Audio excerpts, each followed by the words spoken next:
जीवघेणी शाळेची इमारत दुरुस्तीसाठी सरपंचांनी केले अर्धनग्न आंदोलन. नवापूर तालुक्यातील खांडबारा जिल्हा परिषद मराठी, गुजराती व उर्दू माध्यमाच्या शाळेची दुरवस्था झाली आहे. शाळेची जीर्ण भिंत, कुजलेले लाकूड, फुटलेले पत्र्यांमुळे विद्यार्थ्यांचा जीव धोक्यात आला आहे.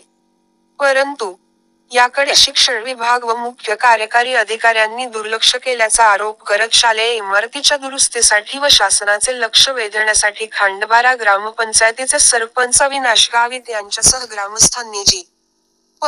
कार्यालयाच्या बाहेर अर्धनग्न आंदोलन केले. यावेळी खांडबारा जिल्हा परिषद शाळेची तात्काळ दुरुस्ती करण्यात यावी, अशी मागणी करण्यात आली. दरम्यान, सदर आंदोलनाची दखल घेत शिक्षणाधिकारी वंदना वळवी यांनी आंदोलकांना लेखी आश्वासन देत निधी उपलब्ध होताच तात्काळ दुरुस्ती करण्यात येणार असल्याचे सांगितले.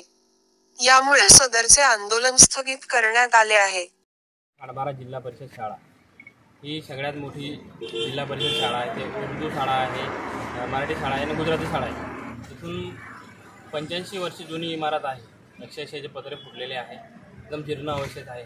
चांगले चांगले अधिकारी या शाळेमधून शिकून गेले, पण आम्ही 2.5 वर्षापासून वारंवार तक्रार करूनही आमच्याकडे दुर्लक्ष केले जाते.